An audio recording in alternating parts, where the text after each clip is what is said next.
Hey yos, what's up? What's going down? How would you design a Elric of Melnibone video game? How would it look like? How would it play? Could you even make an Elric of Melnibone video game? Considering that Elric has such an overkill weapon. Like, he's got a powerful sword that pretty much defeats everything, you know? So how do you actually have a video game with a character who's more powerful than anything in his world, you know? And I think that the way you do that, and the answer is, he would have to go against more powerful creatures. He would have to go against other soul, he would have to like have Stormbringer fight Mournblade. And I think that's the main thing.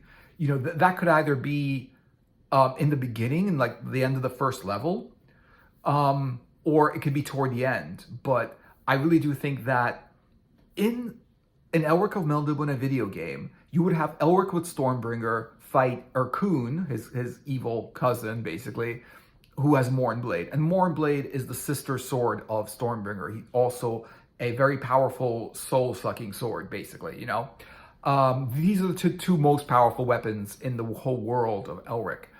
And those two weapons, I think that's what you want out of that game, You want to fight Erkun with Mournblade, from Elric with Stormbringer. And I think the first thing you want to do is play as Elric.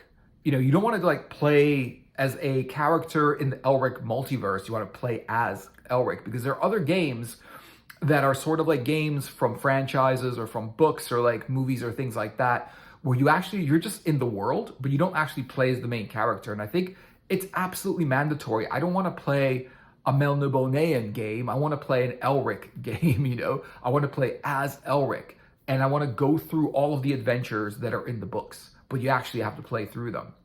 I would say the first level would definitely, it could be the first level, but whatever, the plot would be the whole thing with Erkun basically kidnaps Simorl. Simorl is Elric's cousin who he's in love with.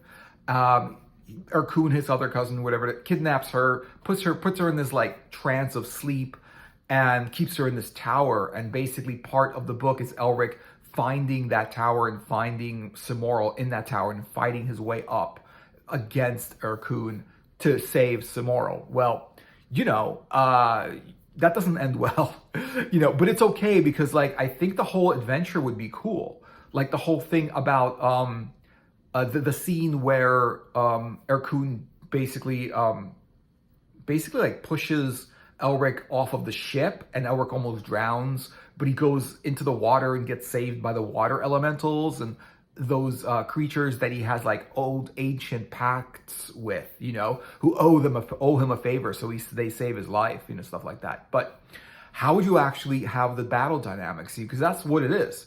Basically, if you're thinking of playing like an Elric game, it would have to be partly the art of Elric in the world of Elric. It would have to be Imrir, Melnibone, all of the different lands. You'd want to travel from land to land.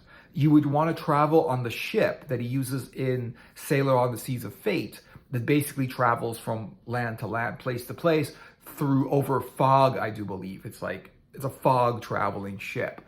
You would want to meet the other characters. He would want to create the creature 4 who are one, which is like the 4 who are one are other characters that he binds with, like 3 other people, so there's 4 people all together. And they kind of come together to make this one gigantic, powerful beast with like 8 legs, 8 arms, and a whole bunch of weapons, because that beast is like the power of 4 people.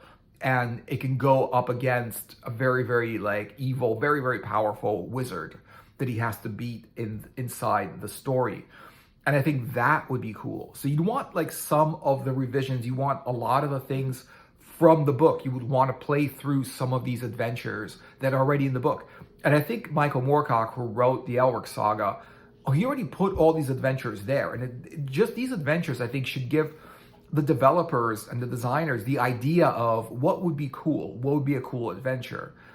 I think the biggest hurdle would be, how does Elric fight? Because you want to do the action, it would have to be an action game. It wouldn't necessarily be a role-playing game, because usually in the story, it's not a role-playing story. It's not a level up story. Elric doesn't become more powerful as he goes through his adventure. Elric pretty much stays at the same power. So it's not like, and he doesn't really go against monsters who are more powerful either. They're just naturally powerful in his world. So it would be more of like an adventure action, real-time combat game than a role-playing game. Because a role-playing game, you kind of find items and you find weapons and things like that. But in the Elric world, the weapons are already there, the items are already there. Yes, he might have an adventure where he's looking for Stormbringer, like before he even has Stormbringer. I think the first level might be cool where in the first book, he doesn't start off with Stormbringer. He actually finds Stormbringer and Mournblade, the two swords, later on in the book. So I would say the first would be the adventure to get Stormbringer. And I think with that, he would use his magic and he would use the weapons that he just has on hand. He would have his dragon armor. He might have other people around him, like his, because he's Emperor of Imri, or of Melnibone. He's Emperor of the land, so he's always got soldiers around him and stuff like that, other people that can also fight by his side. So I think that the first level would be him getting his sword, and then the next level would be, and the rest of the game would be him with the sword. And part of it could be him losing his sword, and so he's without his sword. Part of it could be him like trying to get rid of his sword, because he tries to get rid of his sword in the books. And that would be cool. Like he gets rid of the sword and then he finds that he needs that sword back because there's just this monster threatening his life or kidnapping somebody he loves. And now he's got to come after this monster or this evil like wizard or something like that, this villain that he has to come up against. Because he doesn't want to have the sword. The sword isn't his necessity. He is the eternal champion. He is fated to fight throughout his life, throughout all of his incarnations for eternity, to fight. And he doesn't want to, but he can't stop it because he's just fated to, people that he loves gets kidnapped. And now he has to go after them because he gets kidnapped by these like evil wizard kind of characters in the story. So you'd have that, him kind of like finding Stormbringer, him losing Stormbringer, that whole drama that would happen. But once he has Stormbringer, the thing is, how do you fight? How do you make a level or levels where he's fighting with Stormbringer? Because I think that when you get an Elric game, you want to fight as Elric and you want to fight with Stormbringer. If you're fighting as Elric and with Stormbringer, it's not an Elric game. It's not. It's an Elric world game, because there's no reason for anyone that read Elric or the comics or the books, they want to fight as Elric. I don't think anyone would say I want to play the game but not as Elric. I mean, maybe some people want to do that, but I doubt that's the real. I don't think the core of people want that. I think they want to fight as Elric. I think people will be like kind of disappointed if they can't be Elric and they can't have Stormbringer, and so.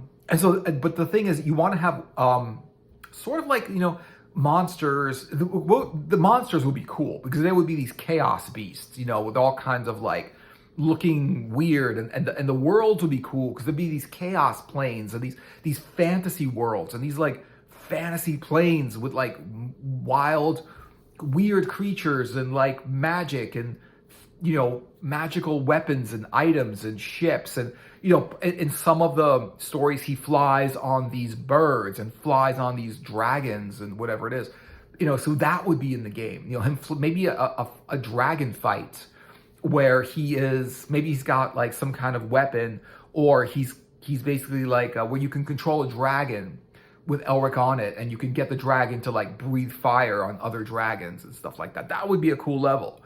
But I think with Stormbringer, you would have to have enemies that are kind of immune to Stormbringer. And the thing is, I think that the enemy that would be immune to Stormbringer, it would be these monsters that have no soul, right? And because Stormbringer's main power is to suck souls from the, any life form, any monster, any creature, any person. It would just suck their soul and then it would kill them, basically like that. Just even a scratch would get Stormbringer to actually suck whatever, the monster's soul. And that's why it's such a powerful weapon. It would kill in one shot, basically. And it would leave them soulless because it would eat their soul. But But the thing is that like if the enemy didn't have souls, if they were like either, maybe they were like sort of like magical monsters that are controlled by some evil wizard in some kind of palace or some kind of castle or something like that. And they don't have a soul. And now it's just like, okay, how do you battle these? And he would have to use magic, his sword. He would have to use Stormbringer to kill these beasts, but they don't have a soul, so they wouldn't be subjected to Stormbringer's power. It wouldn't be that easy to kill them, and that's the whole thing about it. You would have to put into the story beasts, and you would have to put into the story monsters that can resist Stormbringer, basically, So that's one thing. And then, like, if he's going after the thing is that he has to actually touch, like, Stormbringer has to actually touch the enemy, basically has to scratch the enemy in order to suck their soul. And if it doesn't touch the enemy, it cannot do anything, it can't do damage to them. So an enemy that kind of keeps their distance, but shoots at Elric from a distance, like maybe like magic spells from far away, and Elric would have to try to run up to them and, and swing Stormbringer to slay them, that would make it an extra level of difficulty where it's not so easy. Like if a wizard kind of like appears, shoots them with like a magic bolt, and then disappears again and appears again and tries to keep his distance, that would be a level that would be difficult to kill, because you would have to like run up to them and actually like touch them with Stormbringer. And and if that enemy is keeping their distance and attacking from a distance, so any kind of creature that flies and attacks with like a fire attack or a magic attack or something like that, it would be hard to kill. And that kind of thing, put something that makes it hard for Elric to actually use Stormbringer to kill other characters. I would also say like he would need a lot of good magic, and I would say like the whole adventure part of it would be cool. Magic, definitely enemies, definitely make a good story out of it. And I would say put some of the story that maybe was in the books. But I would recommend, like, if they're gonna do an Elric story, to have some really original things. You might want to put some stuff from the books, if it's interesting enough. You want, obviously, I think fans of the books are gonna want the game, and they want to play the game, and they're probably gonna want to revisit some of the situations and some of the lands and some of the things from the books, from novels, and they're gonna want to play through that. But I don't think you should just do only the stuff from the novels.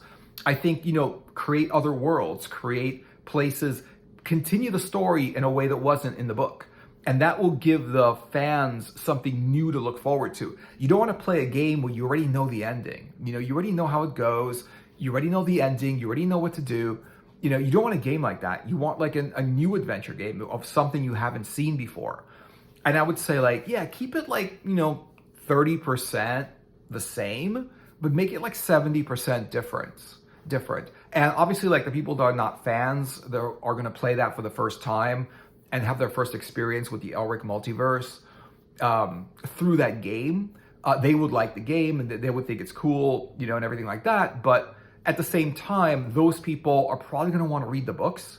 So you don't want to spoil like all of the books for them, to read. You really don't want to spoil the books, but you also like want to give the fans something that they can relate to in the game, because they don't want to just play an Elric game.